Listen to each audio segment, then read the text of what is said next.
Salam. Gəlin birlikdə ilk ingiliscə söhbətimizi addım-addım quraq. Başladıq. Bu qısa izahla danışmağa başlamaq üçün lazım olan bütün əsas ifadələri öyrənəcəksiniz. Hər şey salamla başlayır, elə deyil. Gəlin salam verməyin iki sadə üsulu ilə tanış olaq. Deməli, hello və daha samimi olan hi.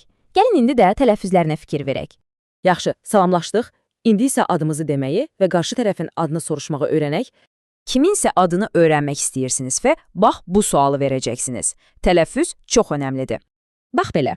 What's your name? İndi isə maraqlı hissə. Cavab vermək. Cavab üçün iki super variantınız var. Ya my name is deyin, ya da sadəcə I am.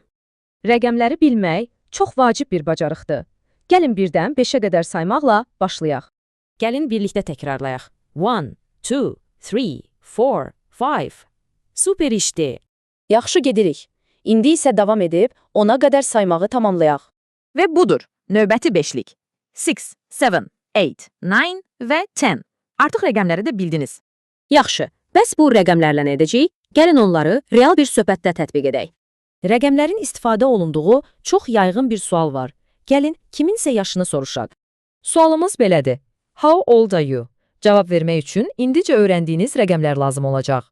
Cavab çox sadədir. I am deyib, yaşınızı bildirən rəqəmi əlavə edirsiniz. Məsələn, I am 6. Söhbəti tamamlamaq üçün əlbəttə sağollaşmaq lazımdır. Gəlin bir neçə üsula baxaq. Goodbye rəsmidir, bye isə çox işlənir. See you isə dostlar üçündür. Yəni düzgün olanı seçin. Və salam. Artıq sadə bir söhbət üçün hər şeyiniz var. İndi məşq etmək zamanıdır.